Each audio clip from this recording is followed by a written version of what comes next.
O segundo passo é valide o problema. Então, determine aonde é o escopo do seu problema, onde começa e onde termina. Lembre que eu falei da questão da embalagem, do problema de selagem? Bom, se você delimitou esse processo, você vai entender quem você deve chamar, qual é a equipe envolvida, que é o terceiro passo. Então, no terceiro passo, você define a equipe. Quem realmente precisa estar envolvido na resolução desse problema? Bom, nesse caso, manutentor, operador, alguém da área de embalagem, do desenvolvimento de embalagem, alguém que faz o abastecimento de linha de produção dessa embalagem, né? Então você vai delimitar ali quais são os participantes. Existem alguns participantes que serão convidados, né, especiais ao longo do projeto, como por exemplo, o responsável pela compra dessa embalagem, né? Talvez ela realmente foi identificado que deu algum problema na embalagem e o comprador ele precise cancelar algum pedido. Então, ele será informado no meio do projeto, certo? Por que fazer essa definição de equipe a partir do escopo? Isso evita, gente, que, por exemplo, você tenha que contratar alguém ou capacitado, especializado, no meio do seu projeto. Imagine que você está resolvendo um problema. Nesse problema, chegou na metade lá do problema, vocês identificaram que teriam que chamar o responsável pela máquina, né, para fazer então essa manutenção, a responsável, o fornecedor no caso. Então, o que acontece? Bom, quem que vai pagar isso? Né? Da onde que a gente vai tirar verba para chamar, né, para ter essas pessoas aqui? Porque chega no final, já passei por uma situação onde a máquina parou, né, os manutentores não conseguiam resolver aquele problema e nós entramos em contato com o fornecedor. E aí o fornecedor veio, mandou a nota do serviço dele, que foi um valor bem considerável, e começa aquela briga. Quem que vai pagar? É a manutenção? É a produção? Não, mas é a área de embalagem, porque a embalagem que não estava correta. E aí vai, né? Começa o chororô todo. Gente, essa parte de tentar entender na equipe se teremos recursos, né, para contratar, ou seja, uma consultoria, ou trazer um fornecedor de uma máquina, ela precisa ser considerada nas restrições do projeto. Por quê? Porque você já se prepara para isso. Então é claro que você lá como executor, né, como não executor, mas como líder do projeto, você vai dar todo o apoio suficiente, vai entrar em contato com o gestor, vai definir como será pago isso, né, se for o caso. Então você já está preparado para isso. Por isso dessa etapa de preparação para a resolução de um problema. Vamos agora para o quarto passo?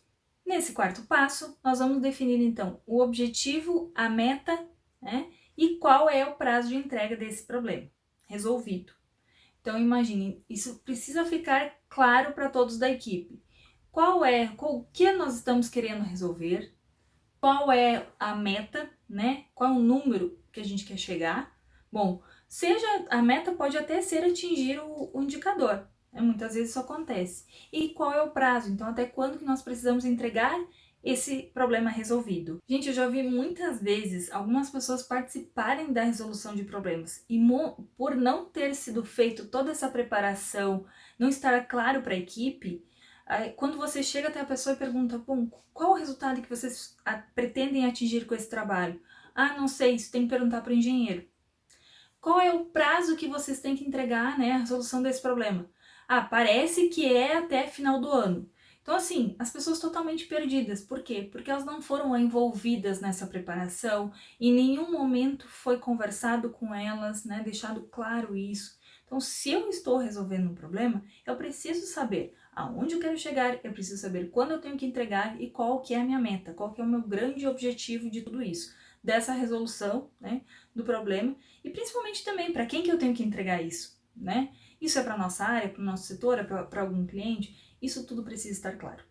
Depois que a equipe sabe qual é o problema, qual é a meta, o prazo, onde ela quer chegar, qual é o indicador, quem vai participar do grupo, nós precisamos então entender qual é a metodologia que será utilizada. E aí vem a parte de quem tem conhecimento, dos engenheiros, analistas ou do gestor, de trazer essa metodologia. A metodologia, gente, ela precisa ser de fácil entendimento para a equipe, né? A equipe precisa estar presente nessa construção. Não pode ser algo do tipo, um engenheiro que sabe fazer. Não, isso tem que ser envolvido a equipe. Tudo bem, nem todo mundo precisa entender de tudo, mas eles precisam saber que o que eles estão realizando, né, onde está inserido isso dentro da metodologia e qual é o propósito. Depois de definir a metodologia, nós vamos para o sexto passo, que é alinhe a execução dessa resolução do problema com a equipe. Você precisa identificar como será o follow-up desse problema, dessa resolução com o gestor, certo? Então, por exemplo, a gente vai te entregar toda semana ao resolver nós temos 30 dias para resolver esse problema. Todo final de cada semana, nós vamos te entregar o que foi feito para resolver este problema. É um follow-up. Como será feito isso? Via e-mail? Será feito em uma reunião? Será feito através de uma apresentação? Independente da forma como for, e sempre utilize uma forma que seja objetiva, simples e prática, e que todos entrem no mesmo consenso, no mesmo alinhamento. Como serão as reuniões durante a execução? Então, serão reuniões diárias? Eu recomendo. Reuniões diárias, quantos minutos? Quem vai participar? Quais são os papéis e responsabilidades disso? Então, toda essa sistemática você precisa organizar. E por que isso? Porque todos ficam cientes do seu papel na resolução daquele problema. Então, eles sabem quem é responsável pelo quê, o que deve fazer, como é o follow-up, como são as reuniões e, principalmente, tem um ponto, a questão cadeia de ajuda. Porque assim, nós estruturamos toda a sistemática, né? Você foi lá e deixou isso claro para a equipe, mas caso saia algo fora do combinado, o que será feito?